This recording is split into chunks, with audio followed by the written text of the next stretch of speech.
Assalamualaikum warahmatullahi wabarakatuh. Sebelumnya izin memperkenalkan diri.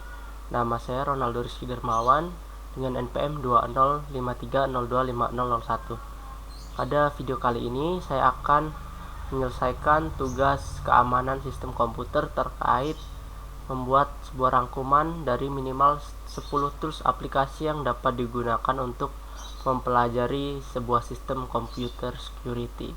Oke, langsung saja.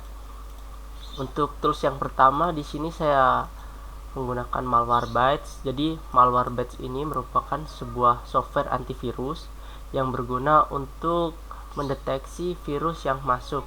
Kita bisa melakukan scan ya, di sini kita klik scan.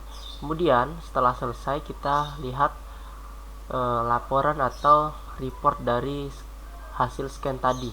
Nah, di sini saya sudah melakukan scan sebelumnya. Di situ terdapat beberapa threads. Di sini ada 4 threads dan 11 PUPS. Di sini kita bisa lihat keterangannya itu berada di mana file threads tersebut.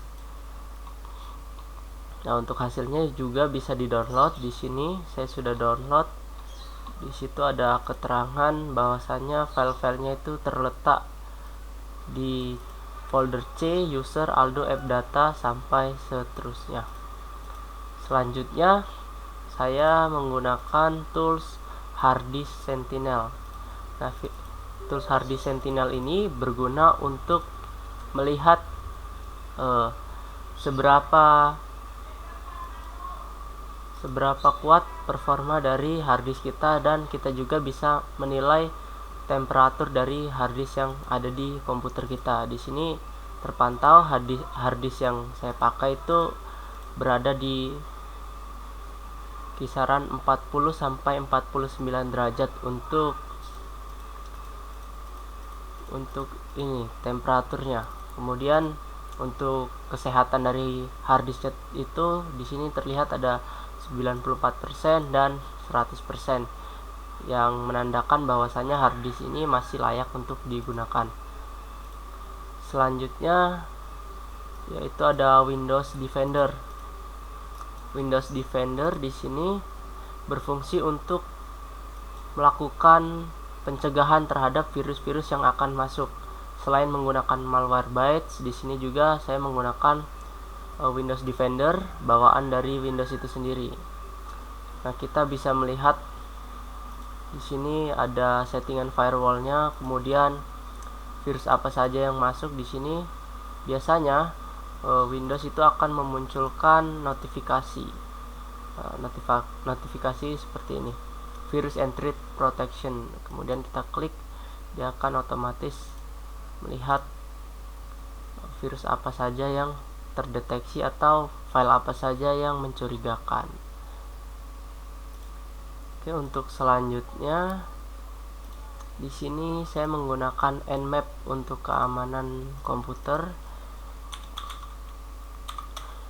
Nmap ini merupakan sebuah tools yang digunakan untuk mendiscovery atau menampilkan service apa saja atau IP berapa saja yang masuk ke dalam jaringan kita.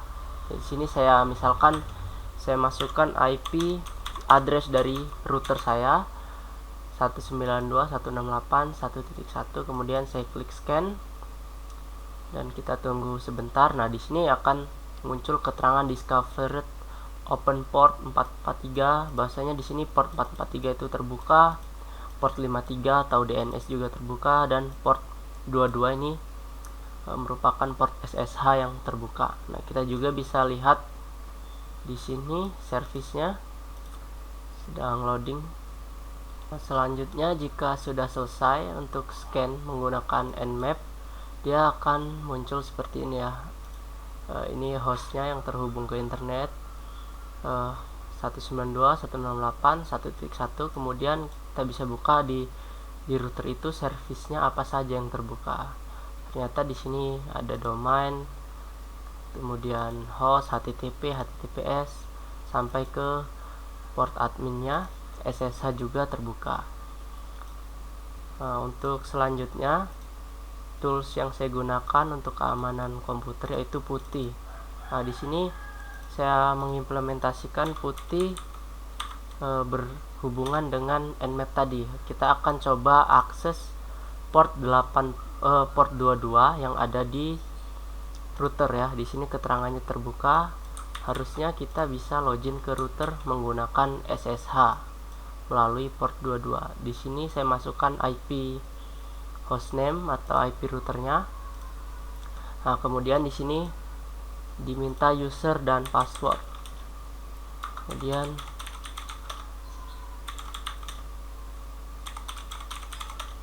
kesalahan, salah username. Kita open root, passwordnya. Nah, di sini saya berhasil login ke login ke router melalui service port SSH yang sudah dideteksi menggunakan Nmap tadi. Sini saya close. Di sini kita bisa melihat IP address dari router kita. Di sini terlihat 192.168.1.1. Kemudian untuk tool selanjutnya itu ada Wireshark.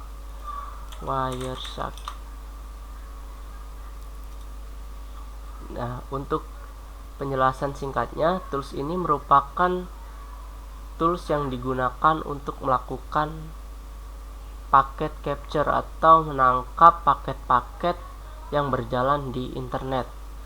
Bisa juga dilakukan untuk cyber attack, contohnya seperti sniffing. Di sini saya akan coba praktekkan. Untuk interface-nya saya pilih WiFi karena saya menggunakan WiFi. Kemudian saya coba capture ya, sudah mulai. Kemudian saya coba login ke website yang menggunakan protokol HTTP. Nah, di sini sudah. Kemudian saya akan stop. Kita bisa melakukan sniffing password pada website yang menggunakan port HTTP saja. Di sini kita cari terlebih dahulu. Nah, di sini. Kemudian saya coba buka follow TCP stream. Nah, ini user app dan password app yang sudah kita coba login tadi. Walaupun salah, tapi username dan passwordnya tidak terenkripsi dan pada akhirnya bisa di capture atau di sniffing menggunakan tools Wireshark ini. Selanjutnya di sini ada SQLmap, sebuah tools untuk melakukan cyber attack. SQLmap, saya coba pindah ke directory dulu, cd SQL cd.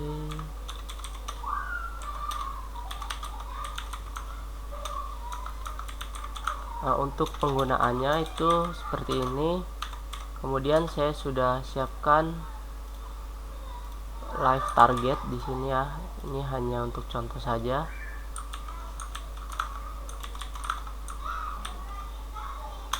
Seperti ini. Kemudian dia akan melakukan scanning terhadap database yang ada di website tersebut. Jadi SQLmap ini merupakan tools yang digunakan untuk cyber attack pada sebuah sistem yang memiliki kerentanan pada SQL injection. Ini kita quit saja.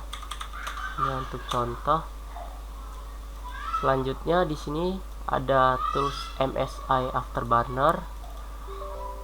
Pada tools berikut berfungsi untuk melihat aktivitas dari komputer kita. Ketika komputer kita panas, maka kita bisa melakukan setting di sini. Ketika suhu mencapai 70 derajat, bisa kita setting dengan otomatis shutdown, atau kita juga bisa melakukan custom terhadap fan speed yang ada di prosesor di sini. Contohnya di sini kita bisa melakukannya. Kita setting berapa persen. Kemudian pada tool selanjutnya itu ada CC Cleaner.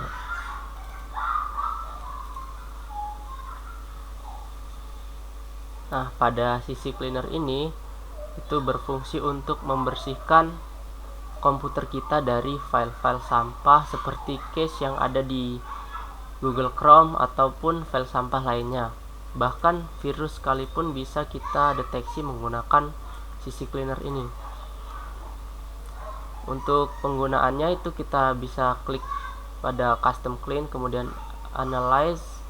Nah, di sini kita bisa tunggu untuk hasilnya, file apa saja yang merupakan sampah di dalam folder kita, komputer kita. Nah, di sini diminta untuk Google Chrome harus di close terlebih dahulu untuk mengecek cache-nya. Oke. Kita close. Jika sudah, nah di sini sudah terdeteksi ya, ada 2,458 MB atau 2 gigaan. Di sini ada file-file sampah, kemudian kita bisa klik run cleaner untuk membersihkannya. Untuk tool selanjutnya ada FileZilla. Oke, jadi FileZilla ini merupakan sebuah tools untuk melakukan transfer data. Misalkan dari komputer saya akan mentransfer data ke router. Di sini saya coba masukkan IP routernya. Untuk username-nya ini. Nah, di sini kita bisa juga menggunakan port berapa, misalkan port 22 melalui SSH. Nah, sini successfully ya. Ini sudah masuk. Nah, keunggulan dari transfer file menggunakan FileZilla adalah FileZilla sudah menggunakan protokol secure atau yang mana file yang akan ditransfer itu sudah dienkripsi. Jadi ketika sewaktu-waktu ada orang yang ingin mengintercept file tersebut tidak dapat langsung dibaca karena file tersebut dalam keadaan terenkripsi, tidak dalam keadaan plain text. Oke, mungkin cukup itu saja penjelasan dari saya terkait 10 tools untuk keamanan komputer. Kurang lebihnya saya mohon maaf. Saya akhiri. Wassalamualaikum warahmatullahi wabarakatuh.